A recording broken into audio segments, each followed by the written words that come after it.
तदा द्रष्टु स्वरूपे वस्थानम। अर्थात साधक या साधिका जब चित्त वृत्तिबाट पर जान्छ, चित्त वृत्तिबाट मुक्त हुन्छ,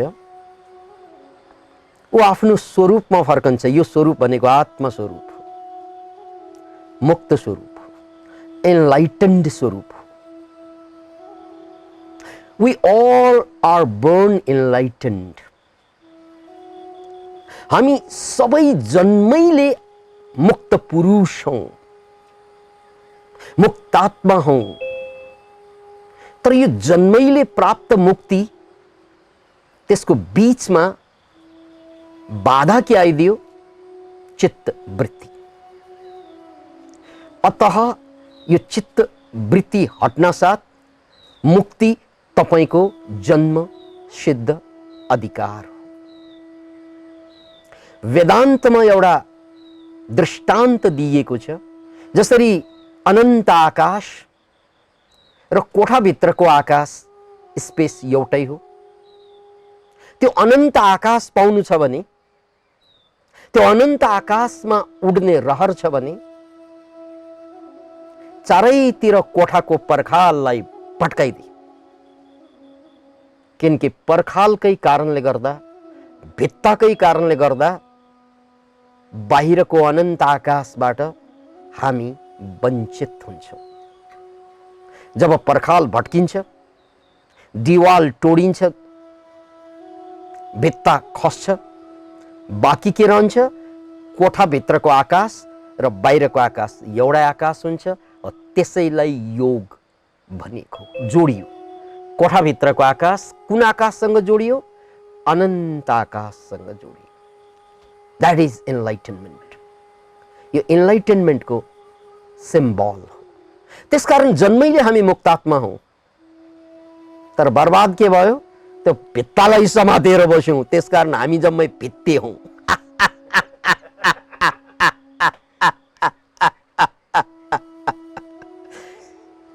कहाँ परमात्मा स्वरूप हामी भित्तात्मा भयौं। भित्ता च्यापेर मान्छेले छोड्नै चाहेनन्। यही चित्त वृत्ति हो।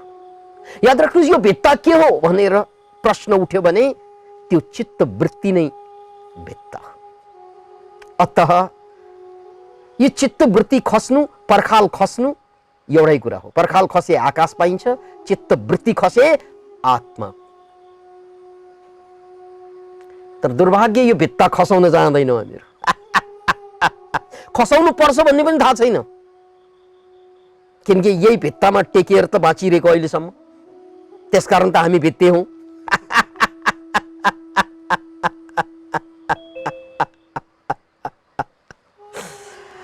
अतः बुझ्नुस्, यो सिम्बललाई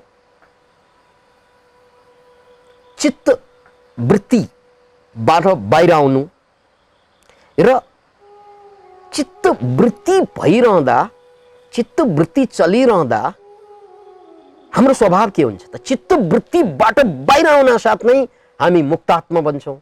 चित्त वृत्ति चलिरहँदा हाम्रो अवस्था के हुन्छ? त्यो चौथो सूत्रमा भनेको छ, पतञ्जलिको चौथो सूत्रमा, वृत्ति सारूप्य वृत्ति सारूप्य मितरत्र।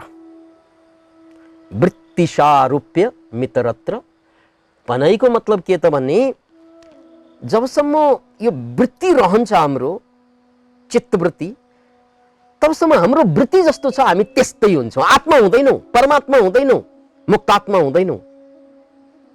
तर केही त हुन्छौं। फेरि के हुन्छौं त? त्यो जस्तो चित्त छ अनि त्यस्तै गति भइरहेको हुन्छ।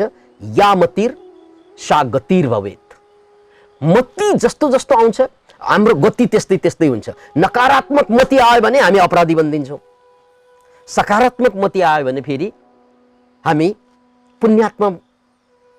त्यसकारण हामीलाई मतिले यति घुमाउँछ, हाम्रो सबै गति मतिले चाहिँ कन्ट्रोल गरेर बसेको हुन्छ। मति भनेको बुद्धि। कोही मान्छे ड्रग एडिक्ट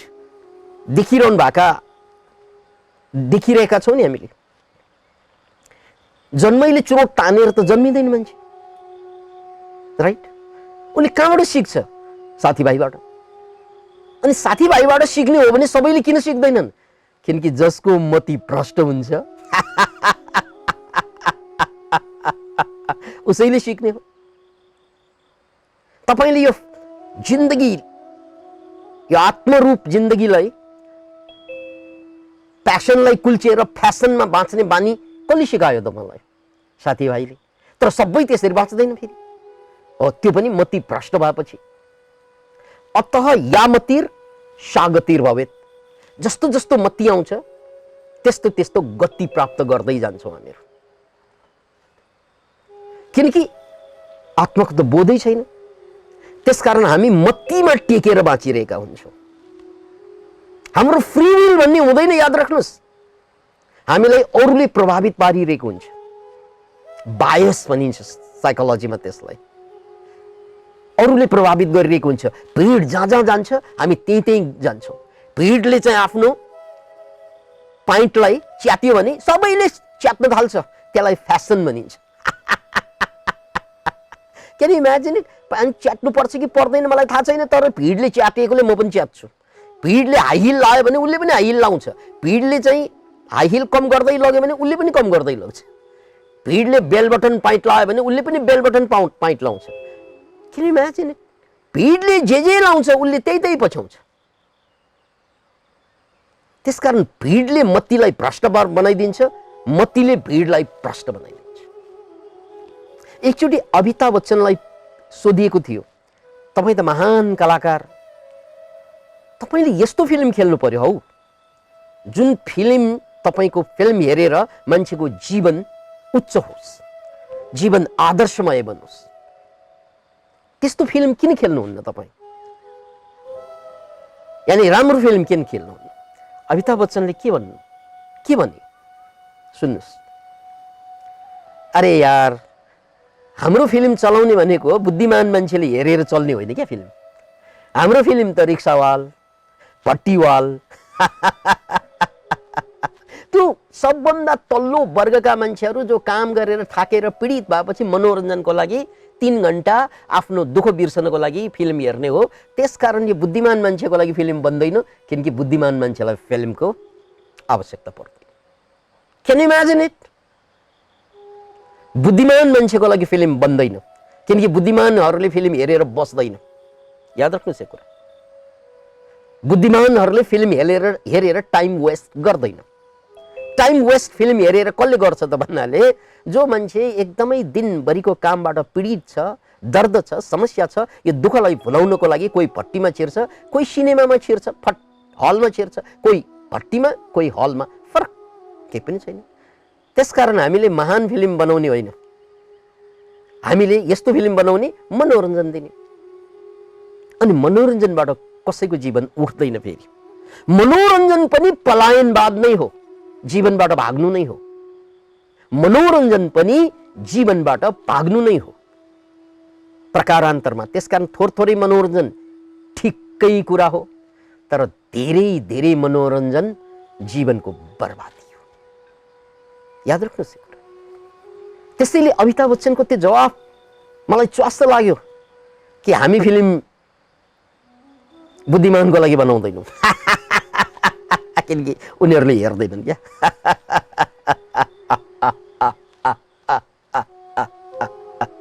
मनोरञ्जनको लागि बनाउँछौँ। विद्या बालनको डायलग याद छ होला तपाईँलाई, डर्टी पिक्चरको डायलग। फिल्म 3 प्रिन्सिपलमा आधारित हुन्छ। पहिलो प्रिन्सिपल इन्टरटेनमेन्ट, दोस्रो प्रिन्सिपल इन्टरटेनमेन्ट, फेरि अर्को प्रिन्सिपल पनि इन्टरटेनमेन्ट नै हो, अरू केही पनि हुँदैन फिल्ममा। Can you imagine it? त्यसकारण यो दुनियाँभरका मान्छेहरू फिल्म हेर्न किन रुचाउँछन् त भन्नाले ऊ अन्तर्यात्रा गर्न रुचाउँदैनन् क्या। ऊ आफूभित्र छिर्न रुचाउँदैनन्, ऊ आत्मालाई चिन्न रुचाउँदैनन्। त्यसकारण उनलाई फिल्मको आवश्यकता भयो। अब कोरोना कालमा त फिल्मले तपाईलाई सहयोग गर्दैन, फिल्मले इम्युन पावर बढाउँदैन। बल्ल जिन्दगी भर हामीले जुन ट्रेनबाट बाँचेको छ नि, हो त्यो गलत भनेर बुझियो। किनकि हामीले धन कमायौँ, हामीले पद प्राप्त गरौँ, हामीले प्रतिष्ठा पायौँ, शिक्षा पायौँ, परिवार बनायौँ, तर कोरोना कालमा सबै बेकार भएर बसेको छ। हेर्नुहोस् त, किन इमेजिन? मात्र तपाईलाई जोगाउने को त इम्युन सिस्टम। तपाईको इम्युन सिस्टम पावरफुल भयो भने जोगिने हो, पावरफुल भएन भने सिद्धिने हो। किन इमेजिन? आजसम्म हामीले केही बनाएकै रहेनछ भन्ने कुरा छर्लङ्ग भएन। आफूलाई चाहिने चिज त प्राप्त गरेकै रहेनछ भन्ने छर्लङ्ग भएन। न शिक्षाको नाउँमा, सत्ताको नाउँमा, सम्पत्तिको नाउँमा के बनाइयो, के बनाइयो, तर चाहिने कुरा त बनाउनै बिर्सेको रहेछ। राइट?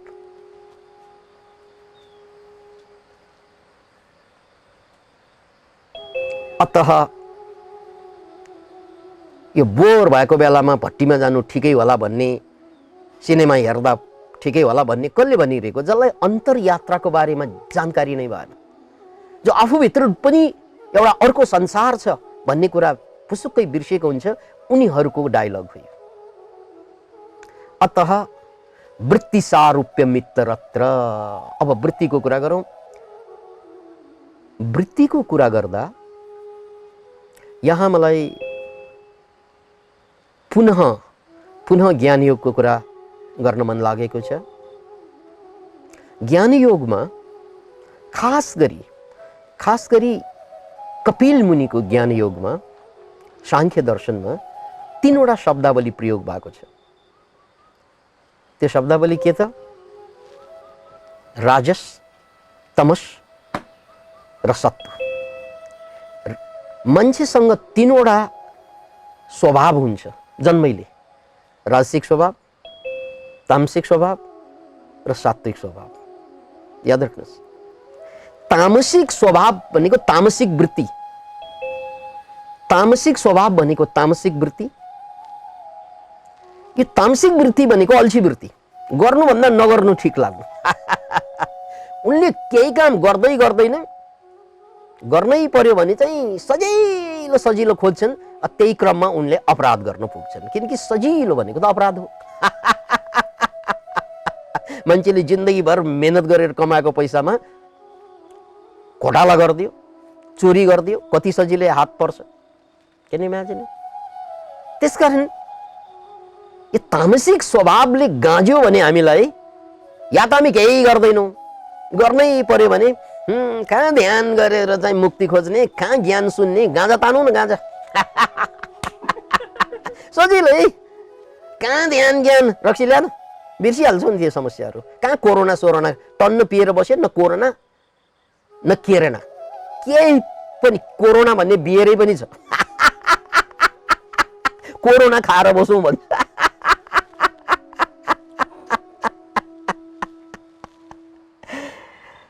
हे मित्रहरू, एकचोटि विचार गर्नुहोस् त, त्यो तामसिक वृत्तिमा फस्यो भने सजिलै खुसी खोज्छन् उनीहरूले। सजिलै पैसा, सजिलै खुसी, सजिलै आनन्द। त्यो तामसिक वृत्तिले सजिलो इजी गोइङ भनिन्छ नि। अनि त्यो सजिलो खोज्दै त ड्रग्समा फस्ने हो, सजिलो खोज्दै त अपराध भएको हो।